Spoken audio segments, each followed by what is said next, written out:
The following podcast contains adult content, including adult language. I talk openly about sex and other adult topics.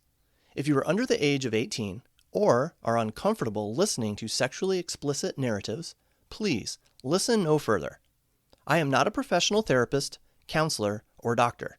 I'm just an average guy in the swinger lifestyle who likes to share his experiences. This podcast is for informational and entertainment purposes only. Please seek a professional if you are in need of guidance or care as it relates to sexual health or alternative lifestyles.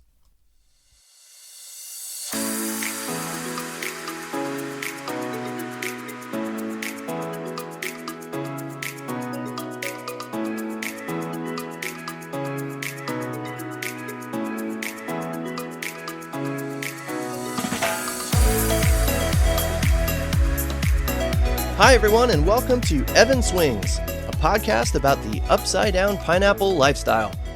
There are a lot of lifestyle podcasts out there. A lot. What makes this one different? Well, this is a lifestyle podcast from a guy's perspective. Just about every other lifestyle podcast I have ever come across is hosted by a couple, usually a husband and his wife. Well, I am your host, Evan, and while my wife, Eva, has guest hosted on my show several times in its existence, it's usually just me on here, ranting and raving about all things lifestyle related. I have actually only found one other lifestyle podcast where it's just the dude hosting. And there's probably others. I just haven't come across them yet. If you're new here, welcome. I welcome you to the show, and I hope you enjoy it. As I said, I am Evan.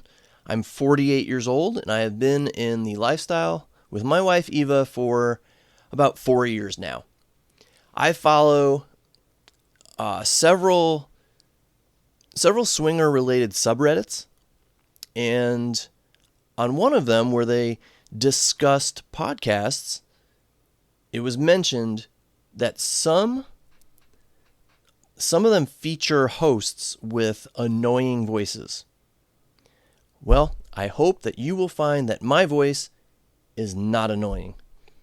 And to my returning listeners, welcome back. Glad to have you listening as always.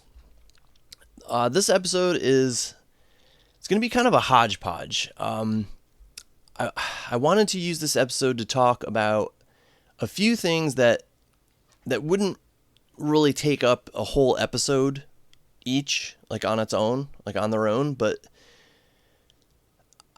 I have a topic for discussion and then two short stories, and one of them is actually very short.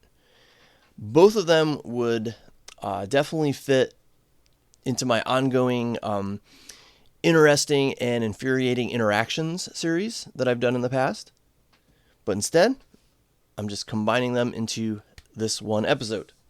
Before I begin today, I want to start with kind of a PSA. As I record this, the summer is almost over. As a teacher, I will be back to school very soon. When the summer began, I had this thought that I was going to live it up in the lifestyle. Well, that didn't happen. Eva and I had a couple of dates, but that was about it. A phrase that I like to use is life gets in the way. And that's what happened. Life got in the way. But in addition to life getting in the way, a Dayton area couple, remember we are from the Dayton, Ohio area, a Dayton couple that, whom we've gotten really close with, decided to take an indefinite break from the lifestyle. And if you listen to this podcast often, you know that Eva and I prefer to keep a small circle of lifestyle friends with benefits, you might say. So with this couple stepping back, we don't have many options. In fact, there is only one other Dayton area couple that we consider our lifestyle friends. Now, there's another couple who we hang out with semi-regularly in Cincinnati, but they're over an hour from us, so it takes some planning, and we're all busy people, so we don't see them all that often. And then another couple is about 50 minutes north of us. That's it, folks. That's all we have. We certainly, we don't get around, so to speak, in the lifestyle.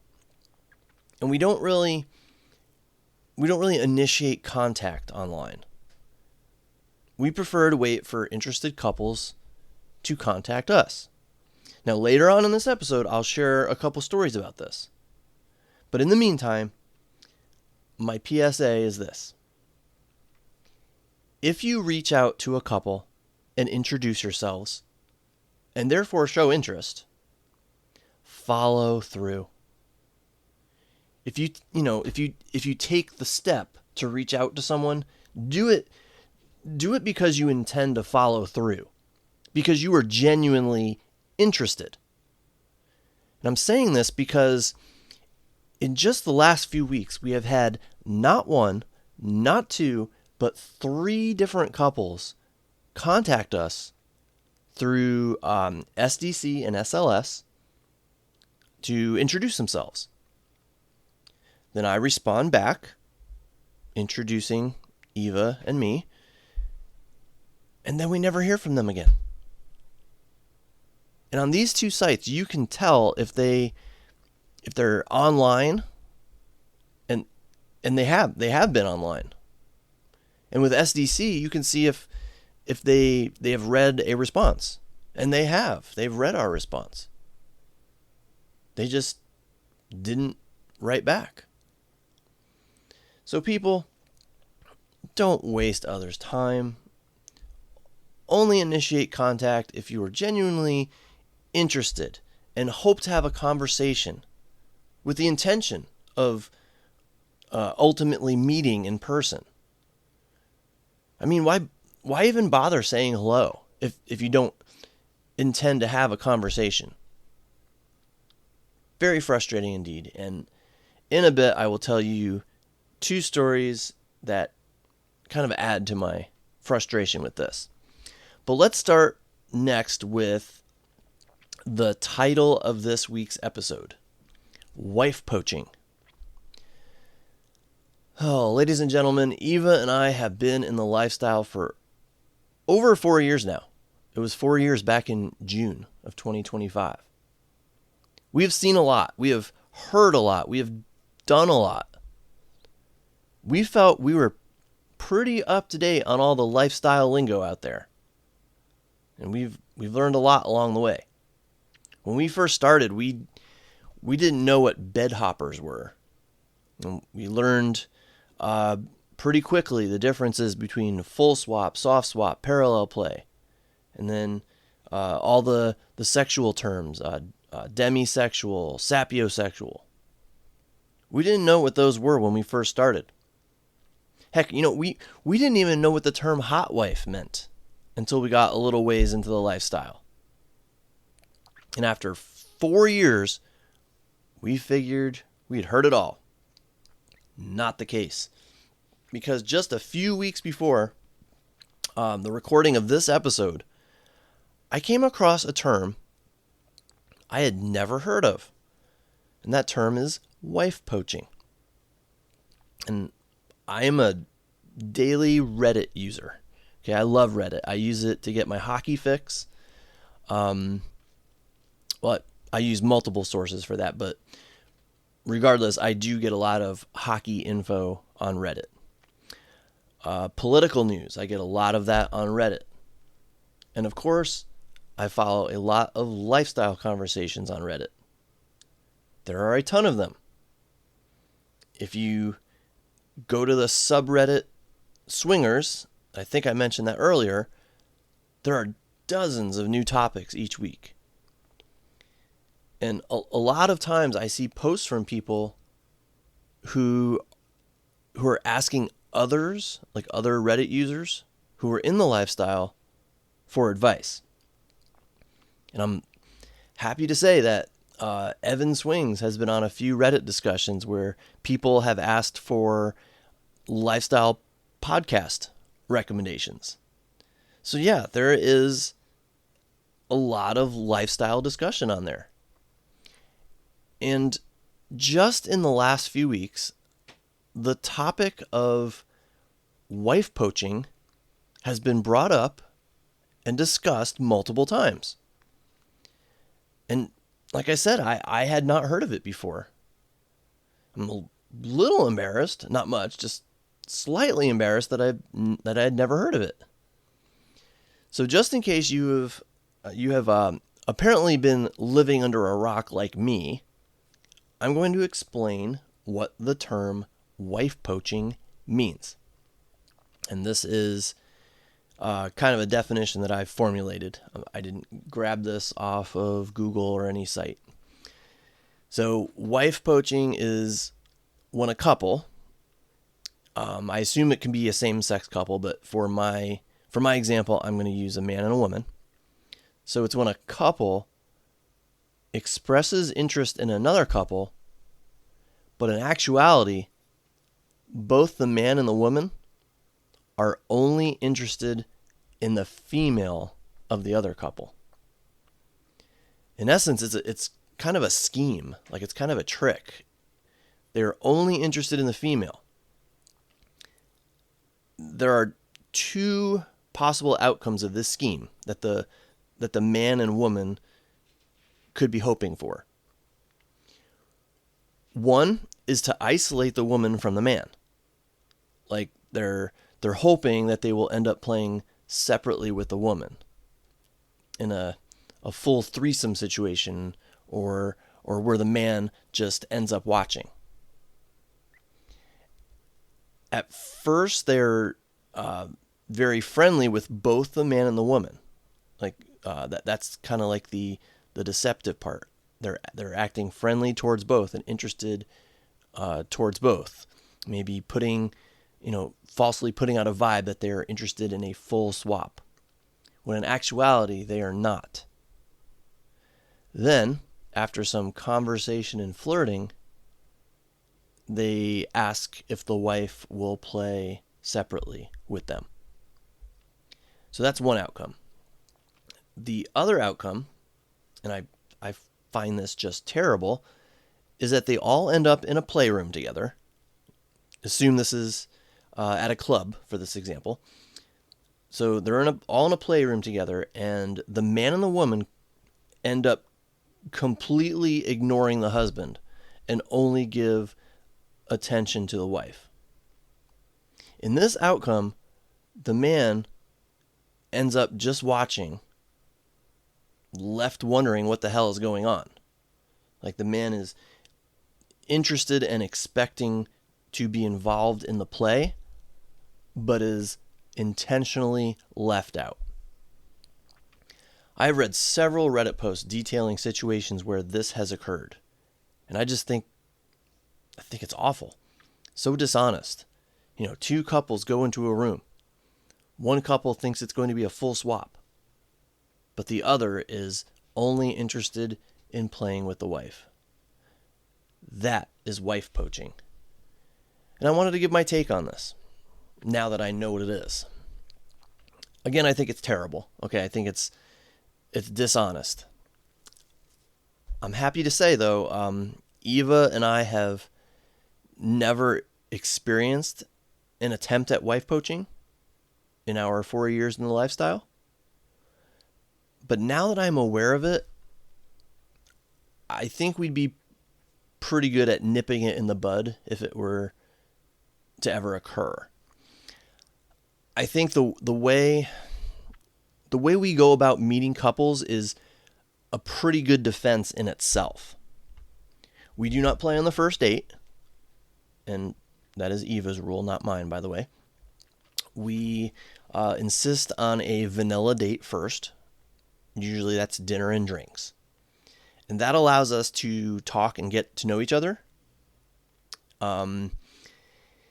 Eva is very good at reading people. I'm not, but she is. So if there was ever any intent to wife poach, I think she'd pick up on it pretty quickly and easily. But usually having a vanilla first date, it offers all four people present to state intentions and kind of see where the vibe is. Plus, we engage in a lot of communication prior to a play date. We primarily use Telegram nowadays to chat with our lifestyle friends. Doing so allows us to learn a lot about each other prior to playing for the first time. I've had a lot of conversations with the male half of a couple where we talk about what our wives enjoy, what they like, what they don't like, as a way to kind of get better prepared for a play date. We want to make our best impression and give the most pleasure possible. So it's kind of like exchanging notes a little bit. Well, I would think that if there was no intention of the woman playing with me, I would not be having those conversations. I wouldn't be given all that information ahead of time. But let's say you are not like Evan and Eva. Let's say you are totally fine meeting a couple for the first time at a club and playing with them there. That seems to be what a lot of the Reddit discussions focused on. Situations that took place at a club. So how do you defend against wife poaching? What I'm about to tell you is my personal advice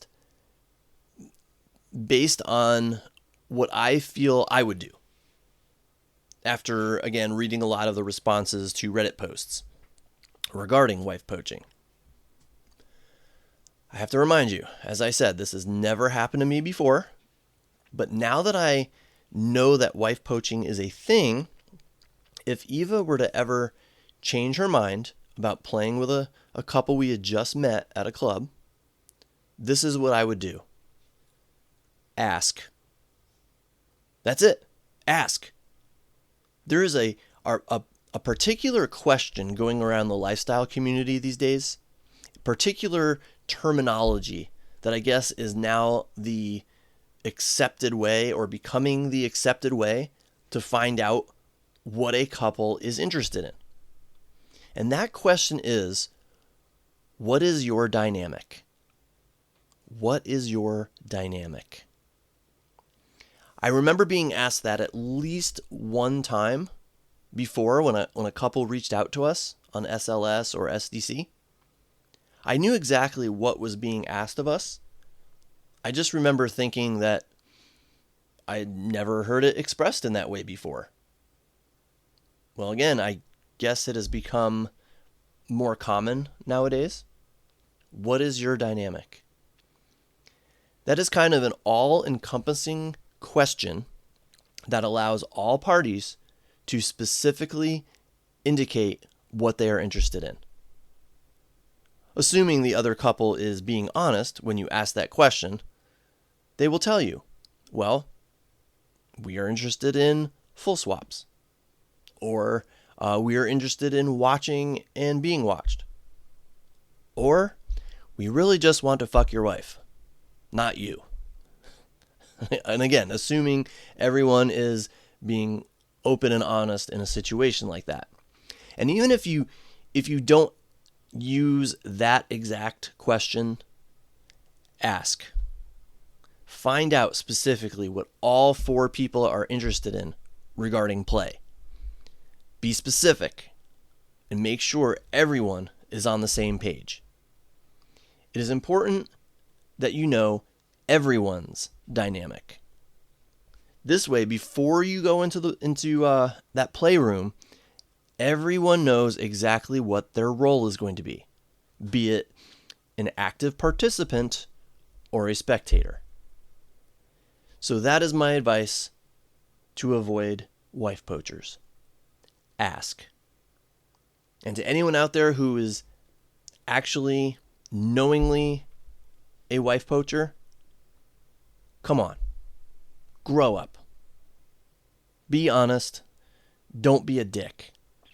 What you are doing is unfair and, dare I say, unethical. Fix it. And if you don't want to do a full swap, if you are only interested in the wife, that is totally 100% fine. But make your intentions clear. Don't lead a poor dude on just so you can have your fun. And believe me, I know that finding a woman to play as part as an FMF is hard. Trust me, I know. I have gone on and on about that multiple times on this podcast. It's very difficult and sometimes very frustrating. But you know what? I'm not going to trick someone into it. That's just wrong. So be honest, be fair. Okay, moving on to my next segment. I told you I had 2 stories to share.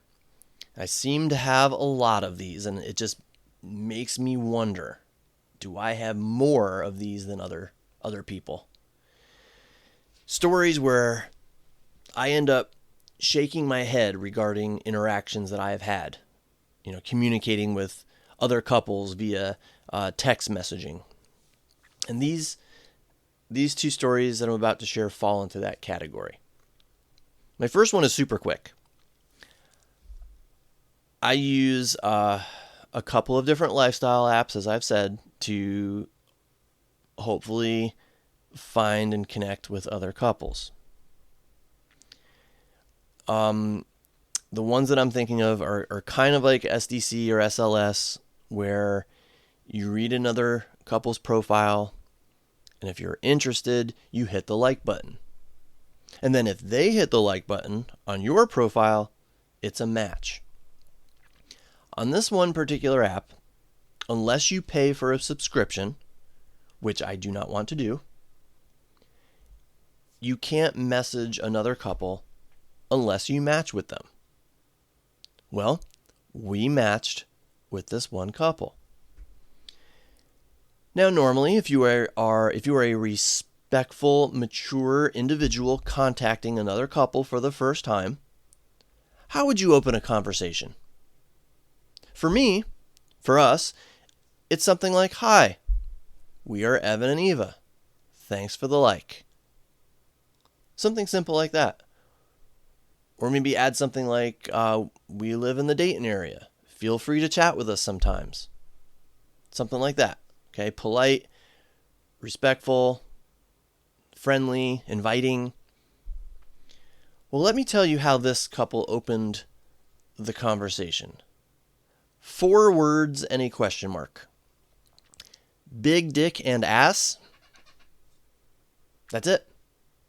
That's all they wrote. Big dick and ass. Question mark. What the hell am I supposed to do with that? Are you asking me if I have a big dick and a big ass? Are you asking if we are into big dicks and big asses? No idea. But regardless, that's not how Eva and I appreciate a conversation being started. We expect that you open with a friendly greeting, demonstrating respect and class. You didn't introduce yourself. You didn't say hello. You didn't include a pleasantry of any kind. You chose to write big dick and ass. I found that incredibly rude and classless, really. This was obviously a couple Eva and I would not want to be with, so I just immediately blocked them. I'm not going to waste my time. Evan's tip: always be classy, polite, respectful, and kind when starting a conversation with another couple. As the old saying goes, you never get a second chance to make a first impression. And now, on to my other story of frustration. If you have listened to the show frequently, you have no doubt heard me rant about how difficult it is to meet people in the Dayton, Ohio area where we live. It is a small city compared to the likes of Columbus, Cincinnati, Indianapolis, Cleveland, etc. It is not a hotbed of lifestyle activity. So when an attractive local couple reaches out to us, we are thrilled. This particular couple wasn't exactly from our area. They had kind of a unique situation. They were, recently married. They were recently married, but due to living arrangements involving their children from a previous marriage, they had not yet moved in together. One of them lived about 40 minutes north of us, and the other lived about 40 minutes east of us. We were smack dab in the middle. They started talking to us. Well, me. Remember, I handle the messaging until Eva meets a couple in person and decides she would like to be part of the conversations. And they seemed very excited that we lived where we do. They suggested, since it was right in the middle of where they both lived, that if all went well and we hit it off, that they would be able to meet us here in our town. Perfect, right? Well, this was back in early May when we started talking. We started on SLS, then they suggested we move to Telegram. And at this point, I want to be clear that I specifically told them that Eva will not chat on Telegram until she has met a couple in person. I was clear about that, I promise you. We both had a lot going on in May. Like Eva and myself and this other couple, we both had a lot going on. We both had a kid who was graduating from high school. Neither of us had any free time to get together for a vanilla meet and greet. But we agreed that once things settled down after graduation, we would get together for dinner. Graduation rolled around, and I told them that we now had a lot of flexibility with our calendar. I told them the ball was in their court. Just let us know when they had some free dates. Shoot us some possibilities. They explained that they were still busy with family matters, but they would get us some possible dates shortly. And in the meantime, we did keep chatting off and on. And to be honest, now that I think about it, it was mostly her. It was almost always her. So the guy was part of the group chat. It was me, him, and her, but it was almost always her messaging. And we kept waiting. We kept waiting for them to check their calendars. And then inevitably the text messages started dwindling. You know, we were at the end of June. It had been a month and we still had no date. Then I just happened to be scrolling through Telegram and I noticed that our conversation had been deleted. Okay, I guess that was that. But then a few days later, I was on SLS. Now, SLS shows you who has most recently visited your profile. Well, guess who had most recently visited our profile? That couple. They were checking out our profile again. I was like, what the hell is going on? They deleted our conversation, but are now checking us out again on SLS? It didn't make sense. So I reached out to them. Maybe there was a misunderstanding or a weird glitch. You never know. I simply said, hey, I noticed you deleted our Telegram conversation. We assume you are no longer interested, but if you ever change your mind, we would still love to meet you guys. Very polite, very, very kind, I thought. And then one of them responded, and I'm reading this word for word now. Not a lack of interest. The conversation stalled out and time has passed, so I assumed life was happening.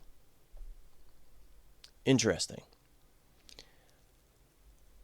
I explained that was not at all the case. I explained that we were just waiting on them to give us a date that they could meet. I explained that I was a teacher off for the summer with plenty of free time, and that Eva makes her own work hours so we could work around their schedule.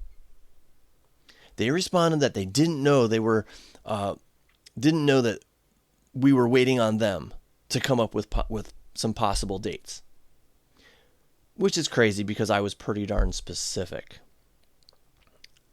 I told them about a week-long vacation we were taking in July when we would be unavailable, but other than that, we would be glad to meet them anytime they were free.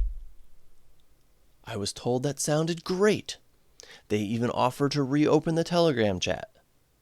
I politely declined. I said, let's just meet first and see if we have chemistry before we do that.